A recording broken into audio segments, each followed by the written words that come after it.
A kú dédé àsìkò yìí, yóò rọ̀ wá lọ́rùn lágbára Ọlọ́run.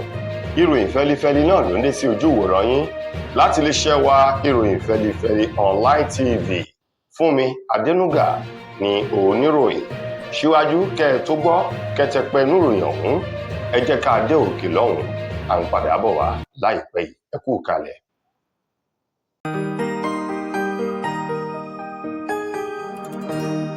Ìròyìn fẹ́lifẹ́li TV, àjààbálẹ̀ làwọn ìròyìn ti wà, máa wò lóòrèkóòrè.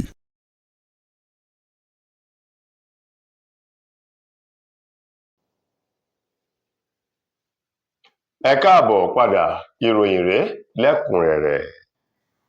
Ọ̀kan nínú àwọn àgbà ẹgbẹ́ nínú ẹgbẹ́ òṣèlú PDP, ọ̀gbẹ́ni ọ̀mọ̀wé Gbénga Ọlárẹ̀pọ̀ Ashim, òun mà ń ló ti ní ọba kan kì í jẹ́ kílẹ̀ fẹ̀ o. Ó ní ó dáhùn lójú wípé ẹgbẹ́ òṣèlú APC wọn ò lè mórí bọ́ kúrò láti yọ wọ́n ní ipò lọ́dún 2027, èyí nínú ètò ìbò gbogbogbò ọdún 2027.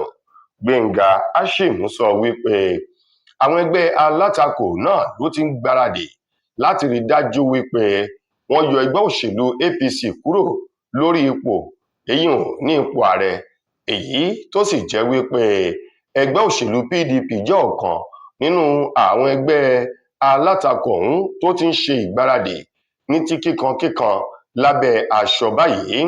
Ashim sọ wípé bí wọ́n bá wò dáadáa, ohun tí àwọn ọmọ orílẹ̀-èdè Nàìjíríà dìbò fún òun kọ́ lohun tí wọ́n rí o látọwọ́ ìjọba àpapọ̀ ilẹ̀ yìí.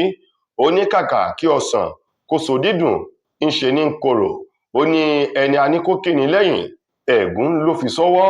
Ó ní bí àwọn nǹkan wọ̀nyí bá ti ń ṣẹlẹ̀ ní orílẹ̀-èdè, ó láwọn ẹgbẹ́ alátakò náà, àwọn náà yóò ṣe ìgbáradì tiwọn láti lè fi ìbò kí wọ́n fi gbé irúfẹ́ àwọn alágbára tó sọ orílẹ̀-èdè kókókó tí wọ́n múlẹ̀ láti fi ìbò yọ wọ́n kúrò lórí ipò. Nípa ìdí èyí, ó ní ẹgbẹ́ òṣèlú APC wọn ò lè mórí bọ́ o, nítorí àwọn ọmọ Nàìjíríà àwọn náà ti gbọ́n, ojú wọn sì ti là, òye wọn ti ṣí, wọ́n ti mọ ìyàtọ̀ láàrin ọwọ́ ọ̀tún sí ọwọ́ òsì.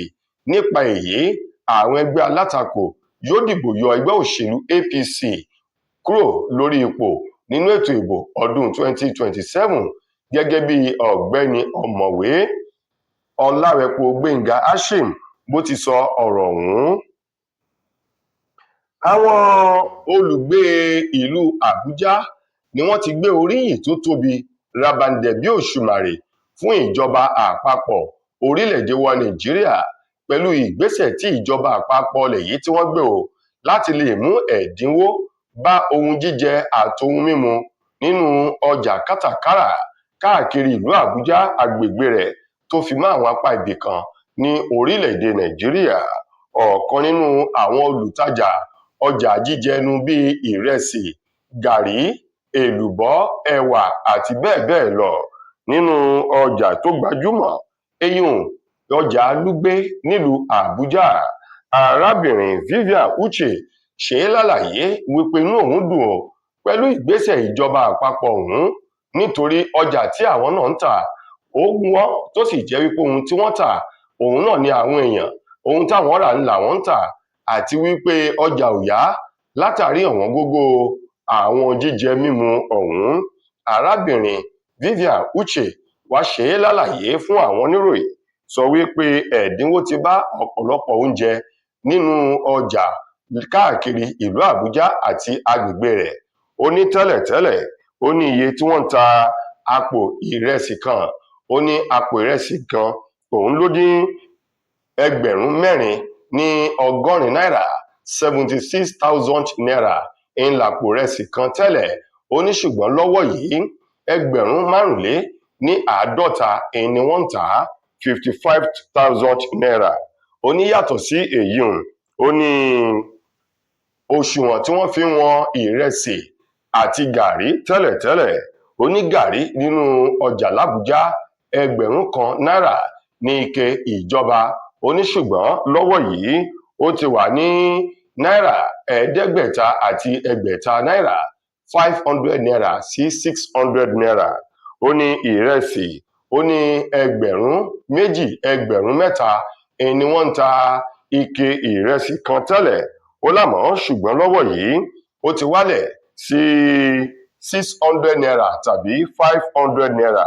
Àti ẹ̀wà tó fi mọ́ àwọn ọjà yòókù. Ó ní inú àwọn dùn pẹ̀lú ìgbésẹ̀ ìjọba àpapọ̀ láti lè dẹ́kun títa oúnjẹ ní ọ̀wọ́n gógó, kí wọ́n mú ẹ̀dínwó bá gbogbo àwọn nǹkan yòókù. Ó ní àwọn ọmọ Nàìjíríà wọn yóò gbé oríyìn tó tóbi dáadáa fún ìjọba àpapọ̀ lábẹ́ Ààrẹ Bọ́lá Tinubu. Láìsí tàbí ṣùgbọ́n, gbogbo ìgbìyànjú àti ìgbáradì ló ti ń lọ lábẹ́ aṣọ láàrin àwọn ẹgbẹ́ òṣèlú àti àwọn tí wọ́n gbé ẹgbẹ́ òṣèlú ọ̀hún dání o.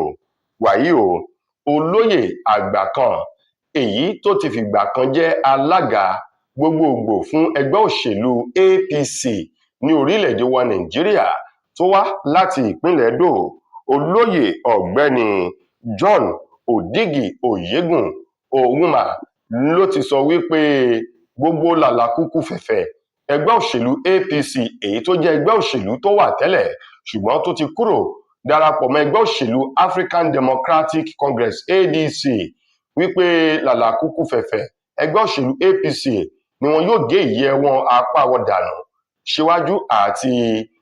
síwájú ètò ìbò ọdún 2027. John Oyegun tó sọ ọ̀rọ̀ yìí lásìkò tí wọ́n ń kí àwọn alátìlẹyìn sí Peter Obi èyí tí wọ́n pè ní Obedient Movement ẹ̀ka ti ìpínlẹ̀ Edo, tí wọ́n kí wọn káàbọ̀ sínú ẹgbẹ́ òṣèlú African Democratic Congress ADC. Níbẹ̀ ni ọ̀gbẹ́ni John Oyegun tó ti sọ wípé inú òun dùn láti irúfẹ́ àwọn ọ̀dọ́ wọ̀nyí káàbọ̀ sínú ẹgbẹ́ òṣèlú ADC. Ó ní tẹ́lẹ̀ ẹgbẹ́ òṣèlú APC lòun wà, ṣùgbọ́n látàrí gbogbo àìṣedédé wọn lòun fi kúrò darapọ̀ mọ́ ẹgbẹ́ òṣèlú ADC. Ó ní wàyí o, pẹ̀lú bí àwọn alátìlẹyìn Peter Obi èyí tí wọ́n pè wọ́n ní Obedient Movement bí wọ́n ṣe darapọ̀ mọ́ ẹgbẹ́ òṣèlú ADC yìí túmọ̀ sí wípé ẹgbẹ́ òṣèlú náà ló ní àwọn ọ̀jọ̀gbọ́n tó sì ṣetán láti gba ọmọ orílẹ̀-èdè Nàìjíríà là kúrò nínú oko ìparun èyí tí ìjọba tó ń bẹ lórí àlééfà lọ́wọ́ èyí tó kó orílẹ̀-èdè Nàìjíríà sí. Nípa ìdí èyí, John Oyegun kí gbogbo wọn, ó sì rọ̀ wọ́n láti fi ọwọ́ sowọ́pọ̀ pẹ̀lú àwọn àgbààgbà ẹgbẹ́ láti gba orílẹ̀-èdè Nàìjíríà kúrò lọ́wọ́ ẹgbẹ́ òṣèlú APC lọ́dún 2027. Iná ọmọ òrárá màá ló tún ṣiṣẹ́ ibi nínú gbajúgbajà ọjà tí wọ́n ti ń ta ohun èlò kọ̀ǹpútà àti fóònù tó wà ní Ìkẹjà ní ìpínlẹ̀ Èkó, eyín Computer Village, ní òwúrọ̀ kùtùkùtù ọjọ́ Ìṣẹ́gun. Ṣàdédé ni wọ́n ní iná ọ̀hún ṣẹyọ nínú ilé alájà kan èyí tí wọ́n kó ọ̀pọ̀lọpọ̀ àwọn ọjà owó iyebíye kọ̀ǹpútà sí, tó sì jẹ́ wípé iná ọ̀hún mà lójó kó tó di wípé wọ́n ké sí iléeṣẹ́ panápaná ti ìpínlẹ̀ Èkó àti àjọ tó ń dóòlà ẹ̀mí níbi ìṣẹ̀lẹ̀ jàǹbá ẹ̀ka ti ìpínlẹ̀ Èkó LASEMA, tí wọ́n ké sí wọn nínú ìṣẹ̀lẹ̀ náà. Gẹ́gẹ́ bí iléeṣẹ́ panápaná ti ìpínlẹ̀ Èkó ti ṣe lálàyé, wọ́n ní kò sí ẹnikẹ́ni tó bá ìṣẹ̀lẹ̀ ọ̀hún lọ yàtọ̀ sí ọ̀kan nínú àwọn òṣìṣẹ́ panápaná èyí tó fara ṣèṣe tí wọ́n sì tọ́jú rẹ̀ níbi ìṣẹ̀lẹ̀ ọ̀hún. Ó ní ṣùgbọ́n kò sí ẹni tó ti lè sọ ohun tó fa ìṣẹ̀lẹ̀ jàǹbá iná ọ̀hún, ṣùgbọ́n lérògbà wípé ó ṣeé ṣe kó jẹ́ iná tó ń ti àwọn ọjà tó jẹ́ ẹ̀yà ara kọ̀ǹpútà àti kọ̀ǹpútà èyí tí wọ́n kó síbẹ̀ ló fa ìṣẹ̀lẹ̀ jàǹbá iná náà. Nínú ọ̀rọ̀ àjọ panápaná ọ̀hún, wọ́n ní ọjà mílíọ̀nù iyebíye nínú ọ̀hún ló jó gúdúgúdú tó sọ dérú nínú ilé alájà kan ọ̀hún tí ìṣẹ̀lẹ̀ náà ti ṣẹlẹ̀ nínú ọjà Computer Village èyí tó wà ní Ìkẹjà ní ìpínlẹ̀ Èkó. Ní àkótán nínú ìròyìn wa fún ti tòní, gbajúgbajà olórin ìdààmú àdúgbò wèrè olórin Habib Òkìkíọlá tí gbogbo èèyàn mọ̀ sí Portable, òun mà ló ti rí ìtúsílẹ̀ kúrò nínú ọgbà àhámọ́ èyí tí wọ́n fi sí lẹ́yìn ọ̀sẹ̀ kan lórí ẹ̀sùn ìfọwọ́ àbùkù kan ni àti ẹ̀sùn jíjí nǹkan èyí tí wọ́n kà sí Portable lọ́rùn, èyí tó gbé lọ sí ilé-ẹjọ́ gíga ti ìjọba àpapọ̀ tó wà ní ìjọba ìbílẹ̀ Adó-Odò-Ọ̀tà nílùú Ọ̀tà ní ìpínlẹ̀ Ògùn. Gẹ́gẹ́ bí ìròyìn náà ti jáde, wọ́n ní ọjọ́ 19 oṣù kínní ọdún yìí ni Portable kúrò ní àhámọ́ ọgbà ọ̀hún tó wà, lẹ́yìn èyí tí gbogbo gbèdéke tí wọ́n gbé sí lọ́rùn wípé kó lọ wá síwájú kó tó fi sílẹ̀, torí àwọn nǹkan wọ̀nyí pèsè ní ìjọba tó fi sílẹ̀. Bẹ́ẹ̀ bá gbàgbé, nínú ọjọ́ 21 oṣù kejìlá ọdún 2025 ni fọ́nrán kan lódólé lalẹ̀ wù lórí ayélujára níbi tí Portable pẹ̀lú ọ̀kan nínú àwọn ìyàwó rẹ̀, Àṣàbí Simple, tí wọ́n ti jọ ń lọ́ aṣọ mọ́ra wọn lọ́rùn. Nínú fọ́nrán ọ̀hún, èyí tí Àṣàbí Simple tó jẹ́ òṣèré sinimá àgbéléwò ti Yorùbá tó ti ń pariwo wípé kí Portable nù òun pa, yóò pa òun lónìí ni o, òun ò ní fi sílẹ̀, yóò pa òun lónìí ni. Síwájú kí àwọn àbúrò Àṣàbí Simple kí wọ́n tó dá sí ọ̀rọ̀ náà, wàyí o, ìdí rèé tí wọ́n fi gbé Portable re ilé-ẹjọ́ fún ẹ̀sùn wípé ó fi ọwọ́ àbùkù kan obìnrin, ó sì jí wọn ní ọkọ̀. Lẹ́yìn gbogbo atótónu ìjọba, Portable, èyí tó lo ọ̀sẹ̀ kan gbáko nínú ọgbà àhámọ́ náà, ló ti rí ìtúsílẹ̀ lórí ìjà tó wáyé láàrin òun àti Àṣàbí Simple. Tó ẹ̀yin ará, ìròyìn wa kò ní jù báyìí lọ fún tòní. Títí dìgbà míì tẹ́ máa láǹfààní láti gbọ́ tún rèé míì, mo gbà á ládùúrà wípé ilé ò ní lé wa, ọ̀nà ò ní nà wá. Fúnmi Adénúgà ló mú ìròyìn wá sí ojú ìwòran yín. Ẹ ṣeun gan-an ni o.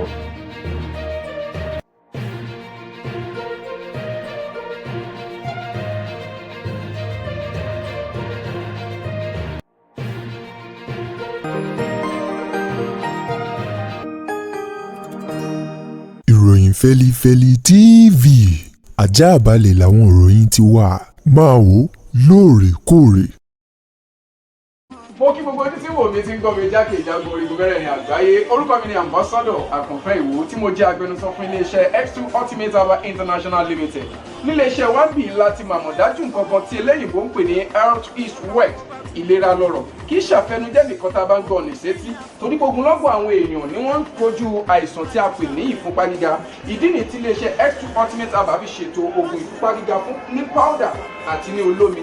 Kò tán síbẹ̀, oògùn ìtọ̀ ṣúgà ó wà ní iléeṣẹ́ X2 Ultimate Herbal International Limited ní powder àti ní olómi. Òun náà lẹ̀ ń wò yìí. Oògùn ọ̀pẹ́ ẹ̀yìn wà tí a ti ṣe lọ́jọ̀ fún ẹni tó bá ń kojú ọ̀pẹ́ ẹ̀yìn torí gẹ́gẹ́ bí ìṣòro.